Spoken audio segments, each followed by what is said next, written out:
Good day, my name is Jayana Rabe, a first-year BS Biology student. I will discuss about the organic chemistry, specifically the nomenclature of alkanes and cycloalkanes. Next.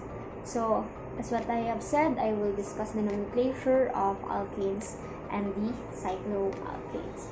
So before that, it is important that we would know about the hydrocarbons. So in organic chemistry, a hydrocarbon is an organic compound consisting entirely of hydrogen and carbon. So family of organic compounds, and it is often referred to as the parent of organic compounds. Why does it said that it is often referred to as the parent of organic compounds? This is because other organic compounds are actually derivatives of this hydrocarbon, and we can see this later on our nomenclature of the alkanes. Next.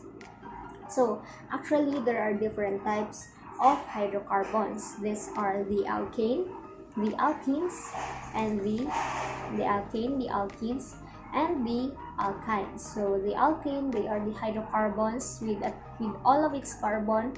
It only has single bonds, so hydrocarbons with single bonds in all of the carbon-carbon bonds. The alkenes, they are the hydrocarbons which contain double bonds in the carbon-carbon bonds. So when there is at least one double bond between the carbon-carbon bonds, we can already consider it as an alkene. Next is the alkynes. These alkynes are the hydrocarbons which contain triple bonds in the carbon-carbon bonds. So when your organic compound already has at least one triple bond between its carbon-carbon bonds, then it can already be considered as an alkyne. Next, so this is an example of an alkane. So an alkane has a general formula of CnH2n plus 2. So these are examples of alkane. So as what you can see, there are no double bonds that occurs between the carbons. So because it is an alkane. Next is the alkene. So the alkene has a general formula of CnH2n. So let's say for example you have two carbons. So 2 times 2, that would be 4. So you have 2 carbons and you have 4 hydrogen atoms. As what you can see here, there is at least one carbon or double bond between the carbon. So we can consider it as an alkene. Next is the alkynes. The alkynes have at least one triple bond between its carbons. So its general formula would be CnH2n minus 2. So trivia. So before we would proceed to the nomenclature of alkanes, so the primary source of alkanes is petroleum. So petroleum is a complex mixture of organic compounds, most of which are alkanes and aromatic compounds. So this petroleum is actually said to be an accumulation of dead microorganisms that had settled to the bottom of the sea and entombed to sedimentary rocks. Next.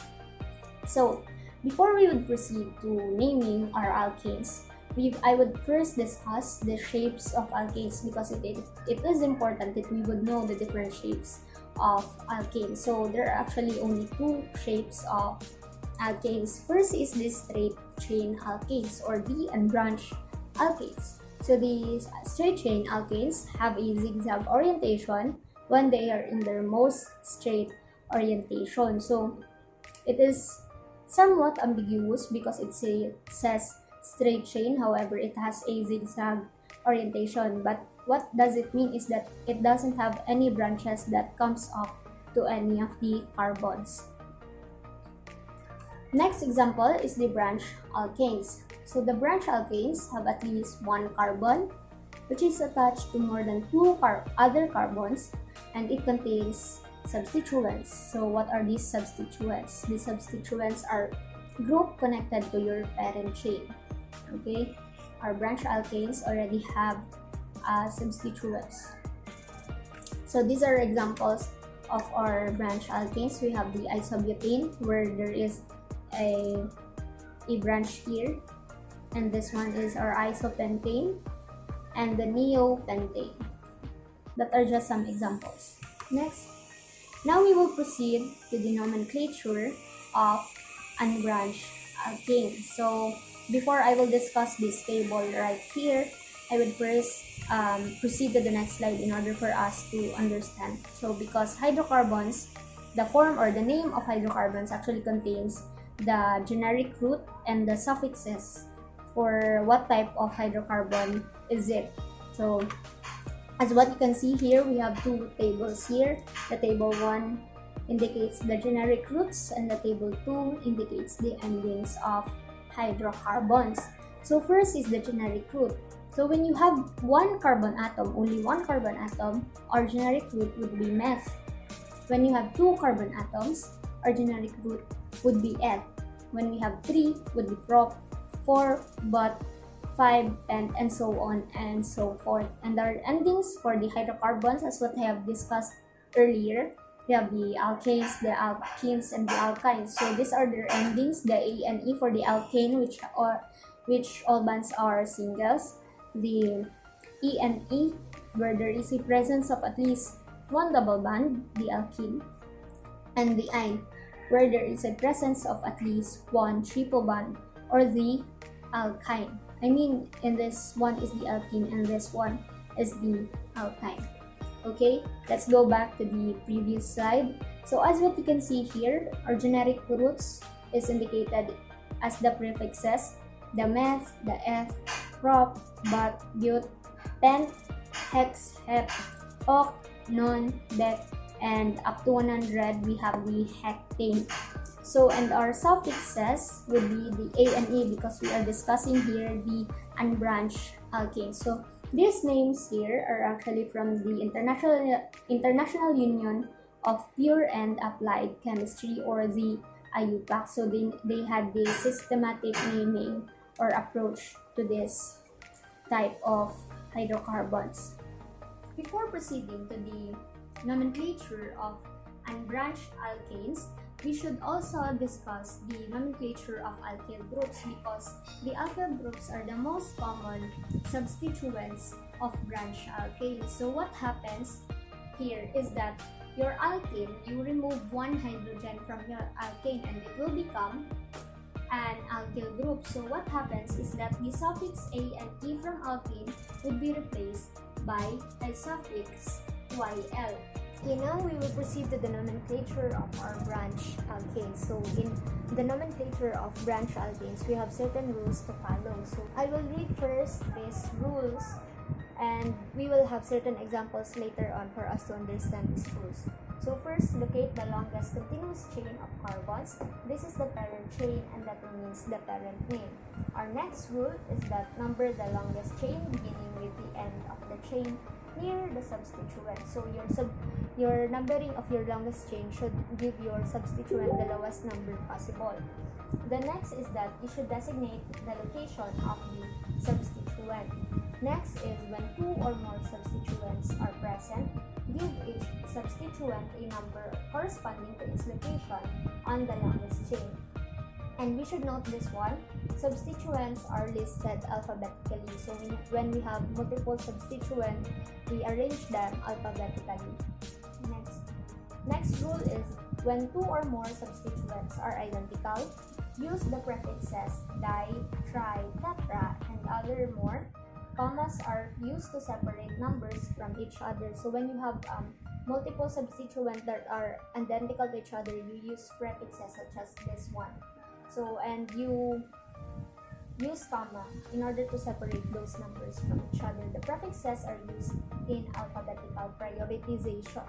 So when two chains of equal length compete to be parent, choose the chain with the greatest number of substituents. So you should choose the one that has more substituents. Next is the when branching first occurs at an equal distance from either end of the parent chain, choose the name that gives the lower number of the first point of difference. So these certain rules, I will discuss this later on our examples. We have certain examples here. So we should name this alkane. So first rule is we locate the longest carbon chain. So in this example, we have this one. As what you can see, we have 1, 2, 3, 4, 5. So this would be a pentane. So because we have 5 carbons, so pentane. And we have one substituent here. And we number our chain that would give our substituent the lowest possible number. Thus, we start from the left side. 5. And we would designate the number of our substituent. And this is number 2. And this substituent is actually an alkyl group, which is a methyl because it only has one carbon. So this would be 2-methyl pentane. So that. Our next example here is this one. As what you can see, we already have two substituents in the same carbon. But before that, we will locate our longest chain. This is our longest chain. And we would number it. That would give our substituent the lowest number possible. So we will start from the left again. 1, 2, 3, 4, 5, 6. Since we have 6 carbons, this would be a hexane. So hexane.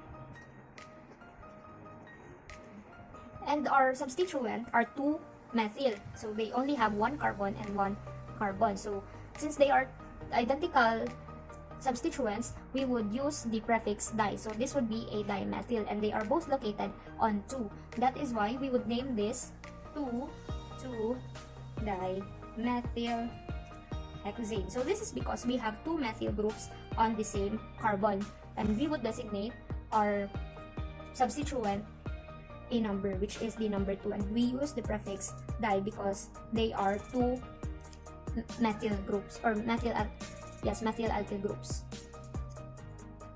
Our next example here is this one.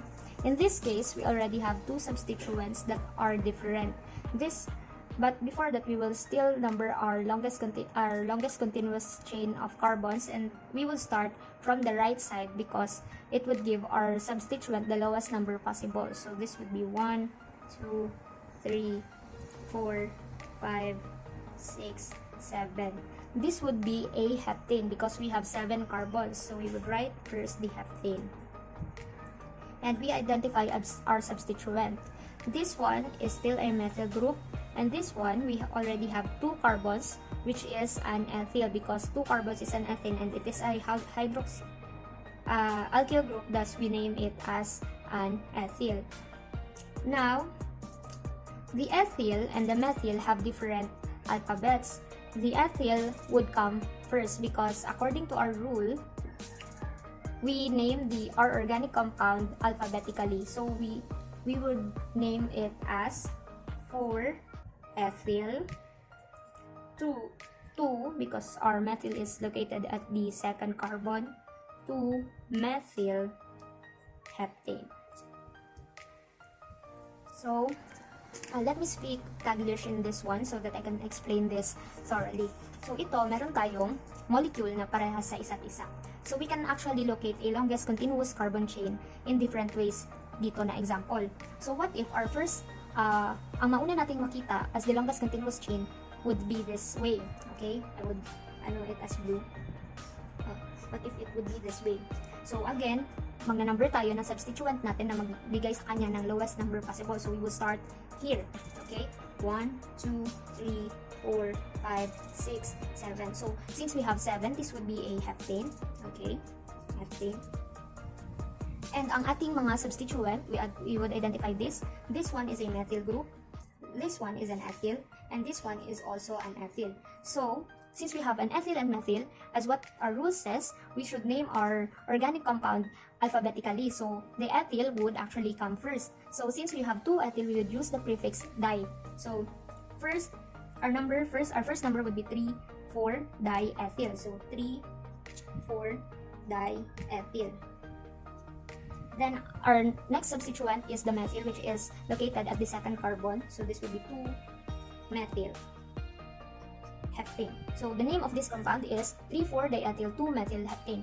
Pero paano naman kung ang mauna kong makita as the longest parent carbon chain would be from this, would be from here, okay? So again, we would designate the number that would give our substituent the lowest number possible. So we would start from here, 1, 2, 3, 4, 5, 6, 7. So, as what you can observe, our substituents is still the same, or it is still designated at the same numbers from the first one. So, our methyl is at the second carbon, our ethyl is on the 3 and the 4th carbon. So, they both have the same name, which is the 3,4-diethyl 2-methyl heptane. So what if I will first see this one as the longest carbon chain? Okay, as what you can see, we only have two substituents in this type of longest continuous chain that we choose. So in this case, we would not choose this one because according to our rule, we would choose the parent chain that has the most number of substituents. So we choose the chain with the greatest number of substituents, so not this one. So it can either be this one or this one. Okay?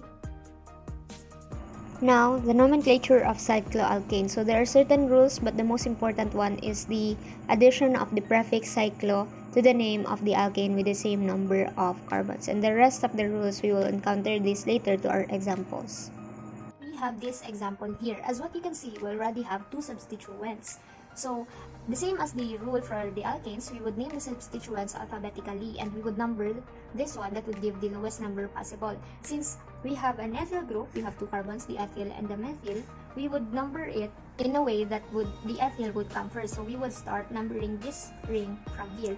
So 1, 2, 3, 4, 5, 6. So since this is a 6, this would be a cyclohexane. And our ethyl is at number 1, so this would be 1 ethyl. And our methyl is at 3, so 3 methyl.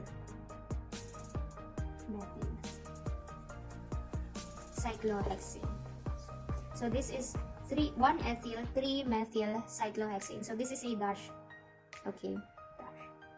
So we have this example now. This substituent is called an isopropyl. So this is a branch alkyl group. Thus, we can call this a isopropyl cyclohexane because again, this ring is a hexane and we would add the word cyclo and it has a substituent isopropyl. So this is isopropyl cyclohexane.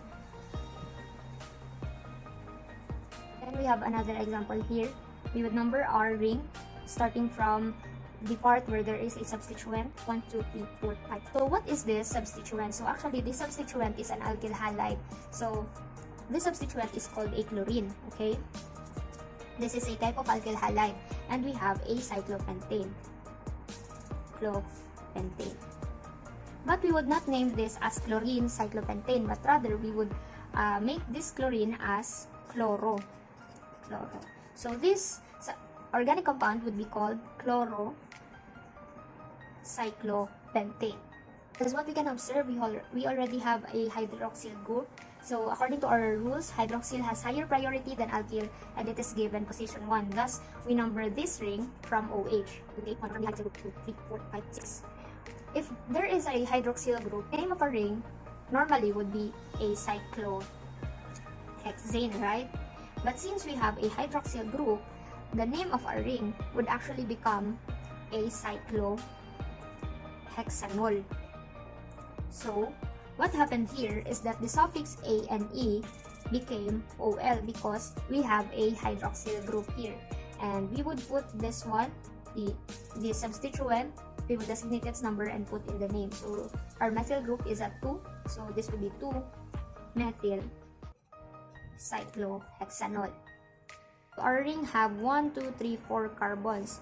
However, this chain is longer than this ring. This chain has 5 carbons. Thus, our ring becomes our substituent. So, our ring is a cyclobutane, but since it is already a substituent, this would be named as 1-cyclobutyl, and our longest carbon chain would be a pentane since it has 5 carbons. So this, our ring is named as cyclobutyl,